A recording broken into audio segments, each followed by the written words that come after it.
Bonjour à tous et à toutes. Soyez tous les bienvenus, autant pour les anciens que pour les nouveaux dans la foi. Alors, dimanche passé, on a appris que c'était l'Ascension. Alors, voilà, j'espère que vous avez tiré vos leçons, que vous avez été touchés par la parole qui a été donnée, parce que ce dimanche, Dieu a encore parlé au cœur des serviteurs. Soyons reconnaissants auprès de Dieu.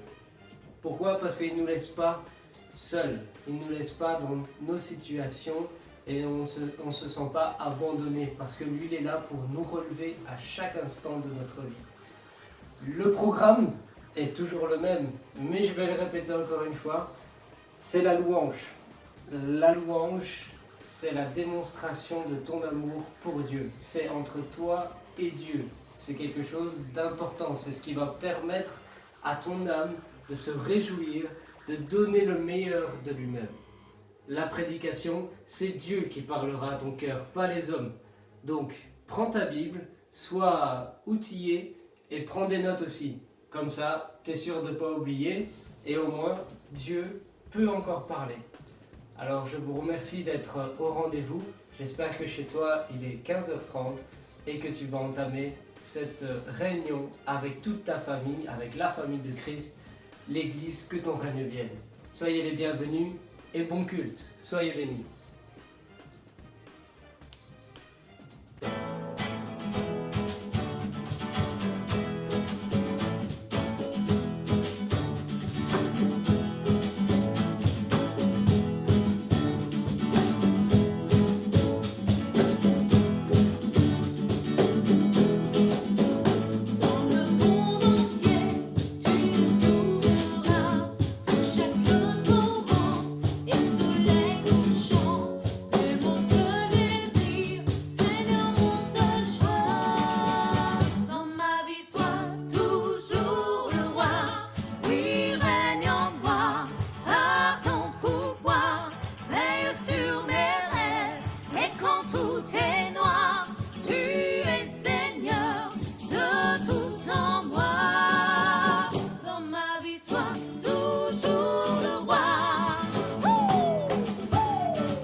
la pluie battante pousse la beauté.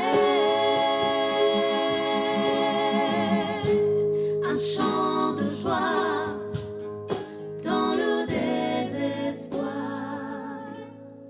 Ta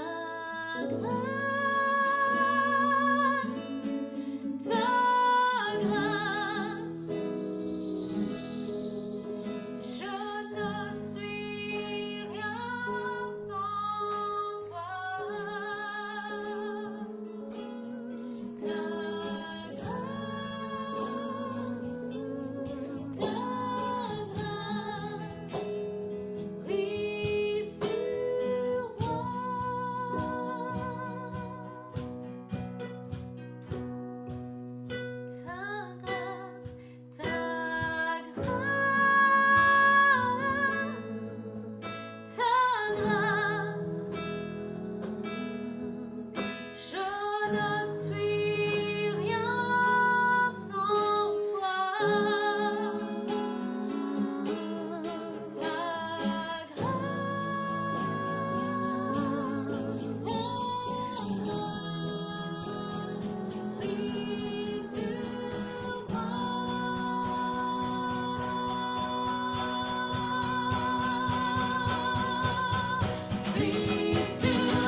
tu m'as retrouvé et maintenant je vois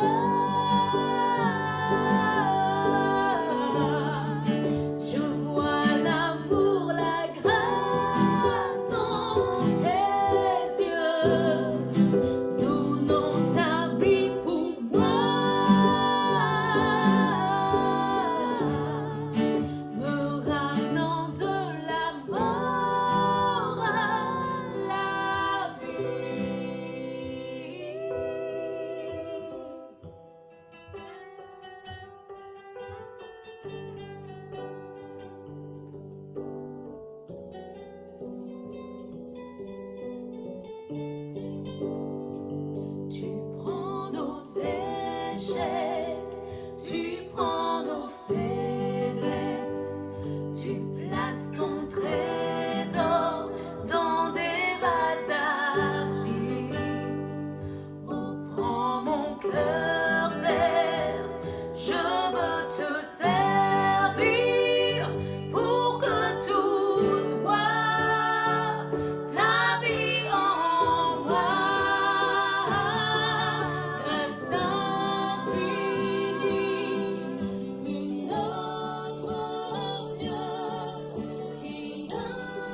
Chante Alléluia au Seigneur. Chante Alléluia au Seigneur. Chante Alléluia. Chante Alléluia. Chante Alléluia au Seigneur. Chante Alléluia. Chante Alléluia. Chante Alléluia au Seigneur.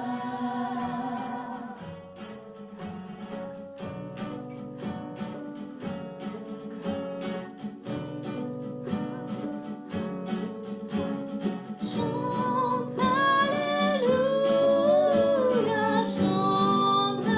Alléluia, chante Alléluia, Seigneur. Chante Alléluia, chante Alléluia, chante Alléluia au Seigneur. Chante Alléluia, chante Alléluia, chante Alléluia au Seigneur.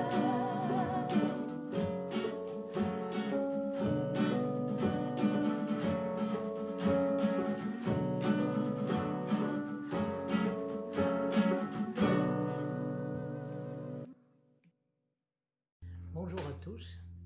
Alors de nouveau, nous sommes dimanche et de nouveau nous pouvons nous retrouver d'une manière virtuelle en espérant que dans peu de temps nous pourrons effectivement nous voir physiquement et si pas nous toucher à cause des confinements, en tout cas du respect des règles, nous pourrons déjà nous voir, ce sera déjà pas si mal. Ce sera encore un pas en avant. Aujourd'hui, ce dimanche, c'est le jour de la Pentecôte. Nous sommes le dimanche de Pentecôte. Vous savez que la semaine dernière, je vous ai parlé de l'Ascension. Je vous ai parlé aussi qu'il fallait, à partir de l'Ascension, attendre 10 jours afin que la Pentecôte se produise. Et voilà, aujourd'hui, nous y sommes. Nous sommes dans l'histoire de la parole de Dieu et nous sommes face à la Pentecôte. Alors, on va prendre pour commencer un passage de la parole de Dieu ensemble parce que ça me paraît fort important.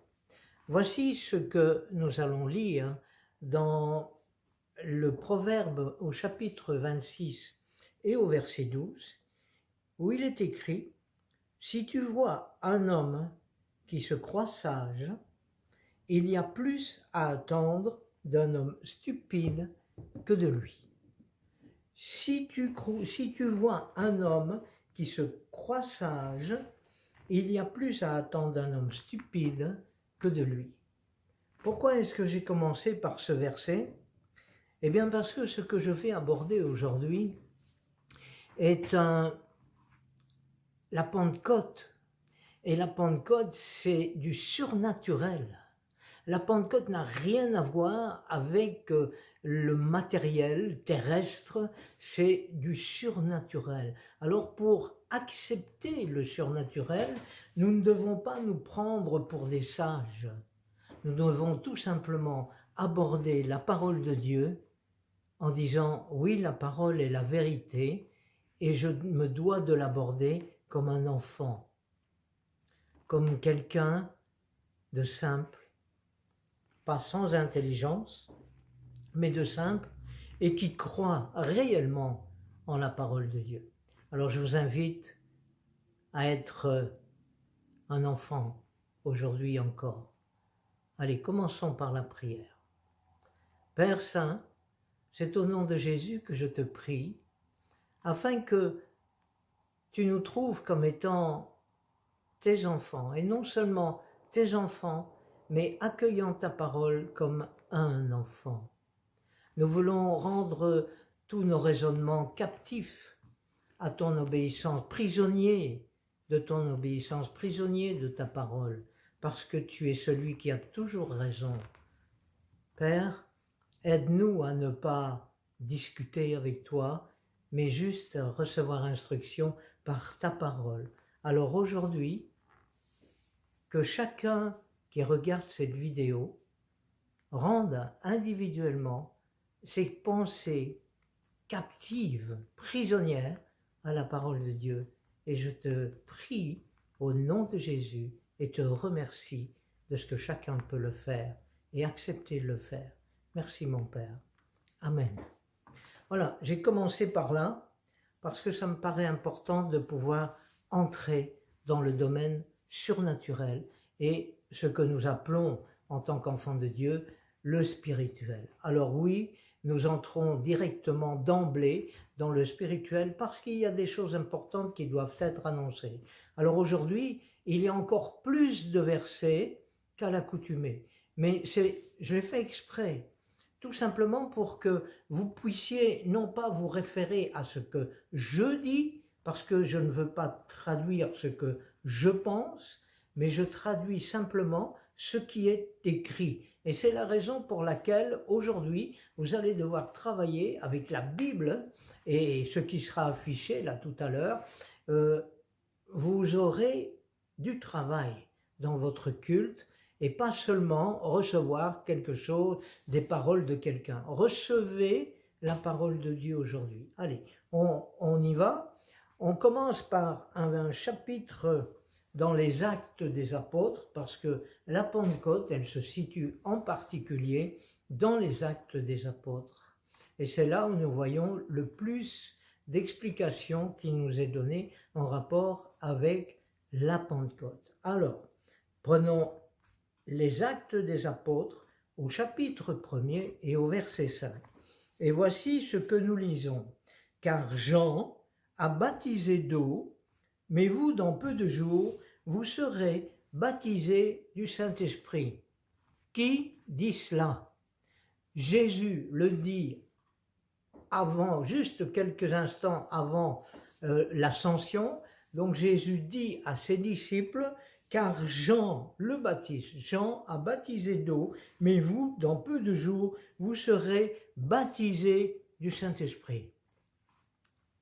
Ah, est-ce que cela veut dire qu'il y a plusieurs baptêmes? En l'occurrence, quand je lis la Bible, je constate qu'il y a le baptême d'eau et le baptême du Saint-Esprit.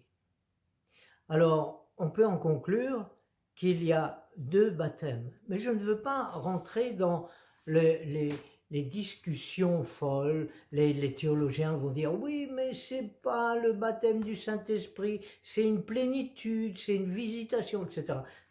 On va pas jouer à ça, on va juste se référer à ce qui est écrit dans la parole de Dieu et ce que nous lisons que Jésus a dit. C'est pas moi qui l'ai dit, c'est Jésus qui le dit. Et Jésus dit, car Jean a baptisé d'eau, mais vous, dans peu de jours, vous serez baptisés du Saint-Esprit. Il dit ça à ses disciples et il le dit parce qu'il y a une raison à cela. Le baptême d'eau n'est pas suffisant. Le baptême d'eau, c'est l'engagement d'une bonne conscience envers Dieu. C'est pour ça qu'un enfant ne peut pas le faire. C'est pour ça que chez les protestants, en tout cas chez les évangéliques, c'est le baptême d'adulte. Parce que l'engagement d'une bonne conscience, il n'y a qu'un adulte qui peut faire ça, envers Dieu bien entendu. Alors, ça c'est le baptême d'eau. Maintenant vient le baptême du Saint-Esprit. Mais pourquoi le baptême du Saint-Esprit? Nous avons des réponses qui nous sont données. Nous continuons dans le livre des Actes et nous voyons toujours au premier chapitre et au verset 8 ce qui est écrit et ce que Jésus lui-même a dit à ses disciples. Il a dit « Mais vous recevrez une puissance lorsque le Saint-Esprit viendra sur vous, et vous serez mes témoins à Jérusalem, dans toute la Judée, dans la Samarie et jusqu'aux extrémités de la terre. Ce que je veux retenir, c'est « mais vous recevrez une puissance lorsque le Saint-Esprit viendra sur vous. » Vous recevrez une puissance. Voilà le pourquoi du baptême du Saint-Esprit. La puissance en question, c'est l'équivalent d'un équipement. C'est un revêtement, un équipement surnaturel. Le pourquoi, c'est l'équipement surnaturel. Alors la question vient immédiatement, on dit oui, mais ça c'était à l'époque des apôtres, à l'époque où Jésus était monté au ciel. Alors, que me dit la Bible quand je me pose la question « Pour qui est le Saint-Esprit » De nouveau, j'ai la réponse qui se situe là, dans l'Ancien Testament. Et dans l'Ancien Testament, prenons ensemble le livre du prophète Joël, au chapitre 3, et le verset 1 et 2. Et il est écrit « Après cela, je déverserai mon esprit sur tout être humain. » Ça devient intéressant. « Vos fils et vos filles prophétiseront, vos vieillards auront des rêves et vos jeunes gens des visions, même sur les serviteurs et sur les servantes, dans ces jours-là, je déverserai mon esprit, dit Dieu. » Sachons que dans l'Ancien Testament, le Saint-Esprit était uniquement accordé aux rois, aux prophètes et aux serviteurs. Les serviteurs de Dieu, pas les serviteurs et les servantes des hommes, mais serviteurs de Dieu. Uniquement ces personnes, et ils étaient peu nombreux à recevoir le Saint-Esprit. Joël était un prophète, il avait reçu le Saint-Esprit, et Joël, de la part de Dieu, annonce que Dieu déversera son esprit sur tout être humain. Donc, de qui s'agit-il aujourd'hui encore? Eh bien, surtout les croyants. Alors, ne me faites pas dire ce que je n'ai pas dit. Quand je parle des croyants, je ne parle pas de ceux qui sont religieux. Je ne parle pas des religieux, je parle de ceux qui sont impliqués, de ceux qui ont été touchés, de ceux qui ont de l'amour pour Dieu, un véritable et authentique amour, et qui ne vivent pas comme des religieux, mais qui vivent comme des enfants de Dieu nés de nouveau. S'il n'y a pas cette nouvelle naissance, il ne peut y avoir le baptême du Saint-Esprit, parce que ce n'est pas une question de religion, c'est une question beaucoup plus élevée que ça, c'est du surnaturel, c'est le ciel, c'est Dieu, c'est tout ce qui est incompréhensible à l'égard du spirituel, du divin, qui vient à notre rencontre. Alors, c'est important. Alors nous avons dit pourquoi, nous avons vu pourquoi, nous avons vu pour qui, mais maintenant, la question qui me vient à l'esprit, c'est est-ce qu'aujourd'hui, je peux encore être baptisé du Saint-Esprit? Et de nouveau, la parole de Dieu me répond. Alors prenons ensemble non seulement ce qui est écrit dans Joël, mais prenons ensemble ce que l'apôtre Pierre a annoncé quand le jour de la Pentecôte, il y a le Saint-Esprit qui est venu comme un vent impétueux, qui a secoué les murs de la maison et qui a fait tellement de bruit qu'il y a une multitude de personnes qui sont arrivées. Vous verrez ça en lisant les Actes des Apôtres, et vous verrez dans les Actes au chapitre 2 et au verset 16 ce que Pierre annonce à la foule qui dit « ils sont complètement fous ». Mais voilà ce que Pierre dit, vous lirez si vous voulez le contexte exact, mais voilà ce que Pierre nous annonce, il dit « mais maintenant », donc c'est à partir de ce moment-là, la Pentecôte, mais maintenant se réalise ce qu'a dit le prophète Joël. Nous avons lu ce que Joël a dit. Joël a dit qu'il y aurait, le Saint-Esprit serait déversé sur tout être humain. Et l'apôtre Pierre dit, maintenant se réalise ce que Joël a annoncé. Voilà pour notre petit résumé qui détermine exactement quels sont les aspects dans le temps, si ce baptême du Saint-Esprit nous concerne encore, nous, aujourd'hui, si c'est encore d'actualité. Alors, suite à tout ce que nous avons lu, que pouvons-nous répondre? Je vous écoute. J'entends rien. Ben forcément, je suis devant une caméra, donc inévitablement, j'ai pas de contrepartie. C'est dommage d'ailleurs, j'aimerais la voir. J'aimerais vous voir pour savoir ce que vous en pensez. J'aimerais avoir un dialogue avec vous pour savoir ce que vous pensez intrinsèquement, c'est-à-dire au plus profond de votre cœur. J'aimerais pouvoir vous dire, frère, sœur, sois pas incrédule, mais reçois la parole de Dieu comme un enfant. Reçois-la, c'est du surnaturel. Donc le surnaturel, c'est quelque chose qui nous surprend. C'est quelque chose que nous ne savons pas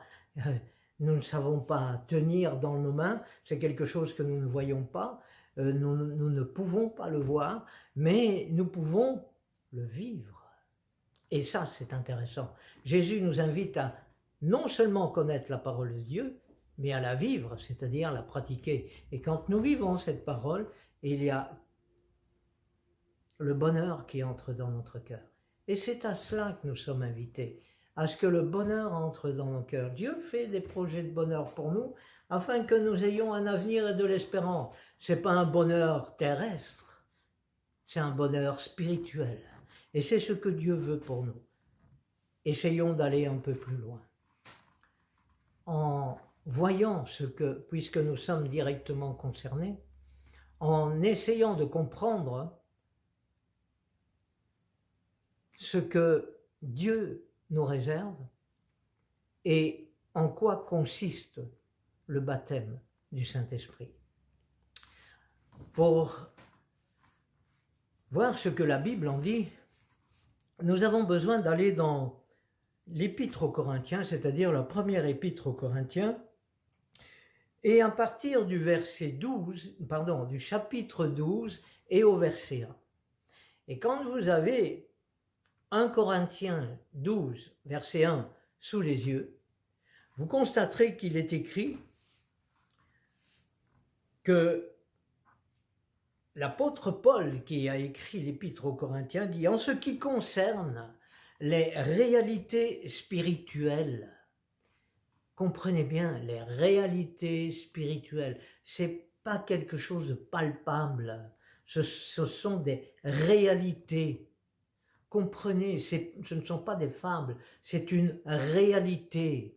Mais cette réalité implique certains abandons de raisonnement de notre part. Et c'est ça l'enjeu. Il y en a qui se croient sages et qui disent non, non, mais si, c'est écrit. Donc l'apôtre Paul nous envoie cette lettre et il dit « En ce qui concerne les réalités spirituelles, je ne veux pas, frères et sœurs, que vous soyez dans l'ignorance. » Eh bien, la Pentecôte, c'est le baptême du Saint-Esprit. Frères et sœurs, moi non plus. Je ne désire pas que vous soyez dans l'ignorance. Je veux que vous marchiez de progrès en progrès parce que c'est la volonté de votre Père Céleste et c'est écrit en toutes lettres dans sa parole. Alors continuons sur le Saint-Esprit, ce qui est important est le baptême du Saint-Esprit en particulier. Je veux pas que vous soyez dans l'ignorance, c'est le vœu de Dieu. Au travers de l'apôtre Paul, c'est le vœu que Dieu formule par la bouche et les écrits de l'apôtre Paul. Il dit, je veux que vous soyez au courant des réalités spirituelles. Au courant des réalités spirituelles. Et quelles sont ces réalités spirituelles? C'est toujours et encore écrit dans le premier épître des Corinthiens, et toujours au chapitre 12, mais à partir du verset 7 jusqu'à 10. Lisons ensemble. Voici ce qui est écrit. Or à chacun la manifestation de l'Esprit est donnée pour le bien de tous. En effet, à l'un est donné par l'Esprit une parole de sagesse, à un autre une parole de connaissance selon le même Esprit, à un autre la foi par le même Esprit, à un autre des dons de guérison par le même Esprit, à un autre la possibilité de faire des miracles, à un autre la prophétie, à un autre le discernement des esprits, à un autre diverses langues et à un autre l'interprétation des langues. Quand je fais le compte, il y en a 9. Oui, il y a 9 dons spirituels. Pour les autres, il y a d'autres qualifications que l'Esprit peut donner, mais ce ne sont pas les dons spirituels comme ceux-ci.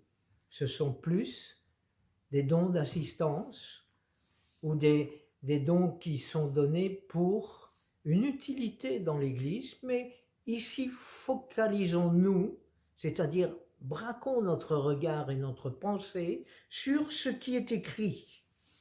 Il parle de paroles de sagesse, de paroles de connaissance, de la foi, des guérisons, des miracles, des prophéties, du discernement des esprits, du don de parler en langue et de l'interprétation des langues. Voilà ce qui nous est accordé comme réflexion. Alors de quoi s'agit-il? Nous devons retenir à l'esprit que ces dons ne nous sont pas donnés pour que nous soyons ou paraissions meilleurs que les autres. Nous devons conserver à l'esprit que, comme nous l'avons lu, en 1 Corinthiens au chapitre 12 et au verset 7, que nous avons lu ensemble, il est écrit « Or à chacun la manifestation de l'Esprit est donnée pour le bien de tous ». Dans d'autres versions, c'est l'utilité commune, le bien de tous. Dieu donne afin que tu donnes. Dieu ne donne pas pour nous faire sortir du lot. Dieu ne nous donne pas pour que nous puissions écraser les autres ou être orgueilleux. Dieu nous accorde ses bienfaits pour que nous devenions de ceux qui allons bénir. Et nous avons besoin des dons afin de bénir. Nous pourrions ou nous pouvons bénir d'une manière terrestre, c'est-à-dire faire du bien aux autres d'une manière terrestre. Mais là, nous avons monté la barre un peu plus haut puisque nous sommes le jour de la Pentecôte et cette Pentecôte est spirituelle. C'est le domaine spirituel que Dieu a mis en place pour que les hommes fassent du bien, pour le bien de tous. Ça, c'est intéressant. Alors, de quoi s'agit-il? Le premier, quand je vois le premier, il dit en effet, à l'un est donné par l'Esprit une parole de sagesse. Alors, qu'est-ce qu'une parole de sagesse? Un jour, j'ai vécu une situation compliquée il y a pas mal d'années de cela, il y a une vingtaine d'années certainement. J'étais avec mon épouse et on était dans une réunion avec d'autres personnes et il y avait comme une incompréhension, des malentendus pas possibles. Il y avait une de ces tensions palpables et nos frères et sœurs, parce que c'était des frères et sœurs, il y avait de l'incompréhension et des questionnements sur certaines choses. Et puis, malgré toutes les explications que nous pouvions donner, ça n'y faisait pas. C'est-à-dire que la paix n'était pas installée dans les cœurs et ça ne fonctionnait pas. Il y avait toujours cette incompréhension, toujours cette recherche et ces questionnements. Et à un moment donné, subitement, mon épouse a dit une parole. Je ne vous dirai pas laquelle parce qu'entre nous soit dit, je m'en souviens même pas. Mais je sais qu'à ce moment-là, les discussions étaient closes. C'était terminé. Il n'y avait plus d'incompréhension. La parole de sagesse était arrivée, la parole de sagesse avait été donnée, et les cœurs avaient reçu de la part de Dieu cette parole de sagesse. Ça a apporté la paix sur tout le monde, et tout le monde s'est regardé heureux. Et les choses se sont arrêtées là, et toutes les incompréhensions ont été balayées du revers de la main. Et l'amour de Dieu a pu tout à nouveau passer dans les cœurs, dans une relation saine et pure. Ça, c'est une parole de sagesse. Alors Dieu veut donner ces paroles de sagesse, mais ne croyez pas que il y a des personnes qui sont sages en elles-mêmes, qui prennent de bonnes décisions, mais ça reste à un niveau purement humain, terrestre. Et ces personnes sages, on le constate, on le voit, ils parviennent à certains bons résultats. Et là, c'est une bénédiction. Mais c'est quelque chose qui est en eux, et ça ne vient pas du Saint-Esprit. C'est ce que Dieu leur a donné dans le domaine des gènes. C'est un héritage qu'ils ont, c'est inné en eux. Mais tout le monde ne l'a pas, cette sagesse. Parce que Dieu a permis que cette personne naisse de parents ou reçoive ce genre d'héritage. Mais il n'a rien fait pour ça. C'est pas parce qu'il est plus intelligent que les autres, ou plus compétent que les autres, ou non, il est simplement différent. Avez-vous déjà rencontré ce genre de personnes? Alors oui, on aime bien côtoyer ce genre d'individu parce que c'est apaisant. Mais ça n'empêche que ça reste à un niveau terrestre. La sagesse de Dieu, elle est spirituelle. Et c'est celle-là que nous devons atteindre. Alors elle ne sera pas constamment présente, mais c'est un don que Dieu fait au moment opportun où l'enfant de Dieu en a vraiment besoin. Il reçoit cette parole de sagesse, il traduit cette parole de sagesse, et l'effet est immédiat, et Dieu intervient, et c'est là où nous voyons des choses exceptionnelles se produire. Ça, c'est la parole de sagesse. Ensuite, nous lisons, à l'un est donné par l'Esprit une parole de sagesse, à un autre, la parole de connaissance. Alors, il y a connaissance et connaissance. Il y a la connaissance intellectuelle, il y a ceux qui ont une grande connaissance, il y a ceux qui ont appris, qui sont éduqués, il y a ceux qui ont été à l'école, il y a des universitaires, il y a des gens qui sont tellement doués qu'ils ne savent plus avoir aucun diplôme tellement ils ont tout eu. Il y a des gens comme ça, on en connaît, mais ce n'est pas de cette connaissance-là dont il s'agit. La parole de connaissance, c'est dans un cas bien précis, où vous êtes dans une assemblée où vous ne connaissez pas nécessairement les gens, ou si vous les connaissez, vous ne connaissez pas forcément leurs difficultés, leurs problèmes et ce qu'ils vivent. Et puis à un moment donné, vous avez une pensée intérieure, c'est-à-dire l'Esprit Saint qui vous parle et qui dit « dis-leur telle chose ».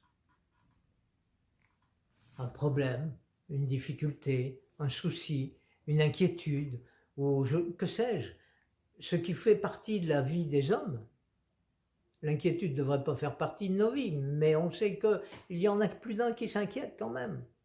Alors, Dieu n'est pas là pour nous faire du mal, pour nous accuser. Il est là pour nous réconforter. Il est là pour nous aider. Et une parole de connaissance, quelqu'un va dire, un enfant de Dieu baptisé dans le Saint-Esprit, va dire, voilà, il y a une personne ici qui a telle difficulté, et Dieu te demande, voilà, Dieu te demande, je ne sais pas le type de difficulté, Dieu te rassure, Dieu t'annonce que, Dieu te demande qu'on prie pour toi, je ne sais pas, une parole de connaissance. Dieu sait tout. Est-ce que toi, tu sais tout? Non. Dieu habite en toi, d'accord? Jésus est en toi. Le Saint-Esprit est en toi. Parce que quand tu nais de nouveau, c'est l'Esprit Saint qui te réveille, qui te fait naître de nouveau. Mais ça ne veut pas dire que tu es baptisé dans le Saint-Esprit pour autant. C'est juste la nouvelle naissance. Le baptême du Saint-Esprit, c'est autre chose. Alors la parole de connaissance, c'est Dieu qui sait tout, qui te communique, le Saint-Esprit te communique une connaissance, tu ne sais même pas de qui il s'agit, ou tu pourrais le savoir, peut-être que le Saint-Esprit va te le révéler, et peut-être Dieu va demander à ce qu'on prie pour cette personne en rapport avec ce qu'elle vit et ce qui a été annoncé. La personne qui reçoit cette parole de connaissance est confondue, est interpellée, est stupéfaite. Elle se dit, mais comment il sait ça? Comment tu le sais? Dieu me l'a montré, Dieu me l'a dit. Voilà la parole de connaissance. Ça, c'est intéressant quand même. Mais ce n'est pas terrestre, c'est spirituel. C'est Dieu qui le communique. Voilà l'explication de la parole de connaissance. Selon le même esprit, est-il dit. Continuons notre lecture. À un autre la foi par le même esprit. Alors vous me direz, ouais mais moi j'ai la foi. J'ai la foi parce que je crois en Dieu. Mais ce n'est pas de ça dont il s'agit. Ce n'est pas de cette foi-là dont il s'agit. La foi dont il est question, ce n'est pas simplement croire en Dieu et vivre Dieu. C'est la foi qui dit, allez voir, lisez la parole de Dieu. Vous allez voir des exemples de personnes qui ont eu la foi, des serviteurs de Dieu qui ont eu la foi, et cette foi, quand ils l'ont manifestée, c'était à l'encontre de tout raisonnement. Ça ne veut pas dire qu'on ne doit pas raisonner. Ça veut dire que nous devons recevoir de la part de Dieu des directions pour vivre dans le spirituel et au-delà du raisonnement humain et au-delà de cette sagesse humaine qui est si souvent pratiquée parmi le peuple de Dieu et qui dit on ne peut pas faire ça, c'est pas sage. Il y a des choses qui nous sont données de la part du Saint-Esprit afin que nous puissions non pas faire des exploits, mais afin qu'il y ait un exploit qui soit réalisé de la part de Dieu. Et quand la chose s'accomplit, eh bien les hommes et les femmes sont étonnés, stupéfaits et disent « Oh, quel homme de foi, quelle femme de foi !» C'est pas la question est « Oh, le Saint-Esprit, il nous fait faire des exploits !» Le Saint-Esprit, quand il nous communique la foi nécessaire, le don de foi. Allez, on continue. Le don de guérison. Alors vous savez pertinemment que tout un chacun, nous pouvons imposer les mains aux malades et les malades seront guéris. Mais nous avons vu aussi des hommes et des femmes qui ont des dons particuliers de guérison, spirituellement parlant. Spirituellement parlant. Alors le Saint-Esprit nous communique cette guérison afin que nous puissions faire du bien aux autres. Ne vous appropriez pas la guérison à vous-même. Ne vous appropriez pas la gloire à vous-même parce que c'est le seul moyen de tout arrêter. Alors recevez, pratiquez, vivez la guérison parce que c'est une chose importante et il est dit que c'est par le même esprit. Un autre, la possibilité de faire des miracles. Oh mon Dieu, est-ce que nous avons déjà vu des miracles dans notre église, dans notre assemblée? Avons-nous déjà vu des miracles? Je peux vous dire oui. Je peux vous dire oui. Comment ça? Je ne me souviens pas. Ah bon? Tu ne te souviens pas? La guérison de Rudy diabétique, depuis je ne sais pas combien d'années, a un taux très élevé de diabète, pour qui nous avons prié, et le diabète a disparu. N'est-ce pas là un miracle? Vous parlez de guérison, mais il y a des guérisons miraculeuses, et celle-là c'en est une. Marie, entre autres, qui a un problème de cœur important et qui fait des malaises super importants régulièrement. Sur une journée, elle en faisait plusieurs. Nous prions ensemble. On demande au Seigneur de lui donner un nouveau cœur. Oui, vous m'avez bien entendu. Un nouveau cœur. Et qu'est-ce qu'elle reçoit? Un nouveau cœur. N'est-ce pas là un miracle? Mais oui, ce sont des miracles. Alors, vous savez, on confond souvent les miracles et le spectacle. On aime bien de voir le spectaculaire, mais le spectaculaire, ça reste à un niveau terrestre. Par contre, si nous voulons voir le spirituel, soyons humbles et laissons toute la gloire à Dieu. Parce que le miracle, il appartient au Saint-Esprit. Ce sont des dons du Saint-Esprit. Le Saint-Esprit accomplit des miracles, mais il baptise ses enfants de sa présence. Le Saint-Esprit baptise ses enfants. C'est le baptême du Saint-Esprit, c'est le baptême de la Pentecôte. Alors, on va aller un peu plus loin. Après le miracle, il est dit la prophétie. Ah, la prophétie, c'est quoi la prophétie? La prophétie, c'est une personne qui va annoncer ce qui peut se produire dans les jours à venir ou dans les années à venir. Oui, c'est la prophétie. Et puis, il y a un autre type de prophétie, c'est la prophétie qui encourage, qui réconforte, qui fait du bien aux êtres humains. Ils reçoivent des instructions de la part de Dieu en disant « Mon enfant, ne crains pas ceci ou ne crains pas cela ».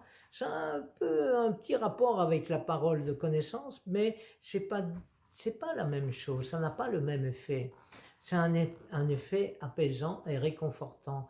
Il n'est pas forcément nécessaire de prier pour la personne quand elle reçoit une prophétie. Et quand nous recevons une prophétie et que nous l'annonçons, de la part du Saint-Esprit, bien entendu, c'est Dieu qui parle à l'enfant de Dieu. C'est Dieu qui, au travers de celui qui annonce la prophétie, touche le cœur de l'individu qui le reçoit, et cet individu, chrétien ou non, est stupéfait et s'approche inévitablement de Dieu. Voilà ce que c'est que la prophétie. Je schématise, il y a moyen d'aller beaucoup plus loin. Et il est écrit encore un autre, le discernement des esprits. C'est quoi le discernement des esprits? Vous savez que nous n'avons pas à lutter contre la chair et le sang, mais que nous devons, pour tout un chacun, prendre conscience que nous devons combattre les puissances des ténèbres. Eh bien, le discernement des esprits fait partie de ce genre de combat. Le discernement des esprits, c'est savoir quand nous voyons une personne, l'Esprit Saint dit « Attention, celui-là a un esprit de ». L'apôtre Paul, lui, a chassé des esprits, nous le voyons dans les actes des apôtres en particulier. Je vous invite à lire parce que les actes des apôtres ne sont pas terminés, ce sont les actes des chrétiens, si on voudrait réellement comprendre ce qui est écrit. Ce sont les actes que les chrétiens peuvent poser quand ils sont baptisés dans le Saint-Esprit. Voilà, le discernement des esprits, c'est de savoir que dans la personne qui est devant nous, il y a un esprit méchant qui s'appelle, je ne sais pas son nom, puisque ici il n'y en a pas, mais vous pourriez être confronté à cela, alors méfiez-vous, mais soyez intelligents. Si vous êtes baptisé du Saint-Esprit, le Saint-Esprit va vous révéler que dans cette personne, il y a un esprit méchant et vous allez connaître son nom. Le nom de l'Esprit, bien entendu. Ensuite, il y a ce qui est écrit à un autre, diverses langues, et à un autre, l'interprétation des langues. À un autre, diverses langues. Et là, c'est souvent, ce que les enfants de Dieu n'acceptent pas nécessairement parce que c'est aussi spirituel. C'est pas terrestre. Et ils veulent ramener ce qui est spirituel à une compréhension tout à fait humaine, ce qui est absolument impossible. Entre le spirituel et le terrestre, il y a un grand fossé. Le terrestre, quand nous mourrons, il reste là, et le spirituel s'en va. Et nous sommes, je vous l'ai déjà dit, spirituels. Donc nous sommes des enfants de Dieu spirituels, et nous allons voir ce qu'est le parler en langue, parce qu'il y a aussi encore beaucoup d'incompréhension par rapport au parler en langue. Alors, je reprends un passage qui se trouve en 1 Corinthiens, cette fois au chapitre 13, et au verset 1a, c'est-à-dire que j'ai coupé le verset en deux, parce que le reste ne nous intéresse pas nécessairement, et il est écrit dans 1 Corinthiens, chapitre 13, au verset 1, il dit, l'apôtre Paul dit « Si je parle les langues des hommes et même celle des anges. Le parler en langue a deux aspects. Quand nous reprenons ce qui s'est passé au niveau des Actes des Apôtres au chapitre 2, nous constatons que la foule qui était présente entendait parler les hommes, ils entendaient parler les apôtres qui n'étaient absolument pas instruits dans une langue quelconque, parler dans leur langue maternelle. Et là, toutes les langues sont énumérées. Donc, conclusion, les gens qui ont peur du spirituel ont dit « c'est comme ça que ça doit aller ». Alors qu'en réalité, quand on va un peu plus loin, on constate que Pierre rentre chez des Romains, il est invité par l'Esprit de Dieu à entrer, à se déplacer pour aller voir ces Romains en question.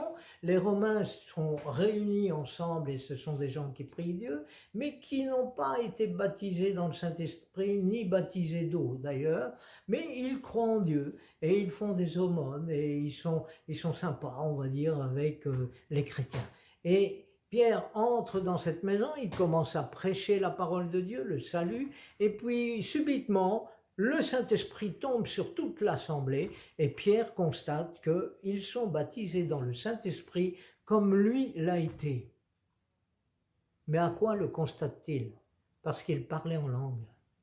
C'est écrit, parce qu'il parlait en langue. Mais de quelle langue s'agissait-il? Est-ce qu'il parlait hébreu? Subitement, parlait-il hébreu? Mais non!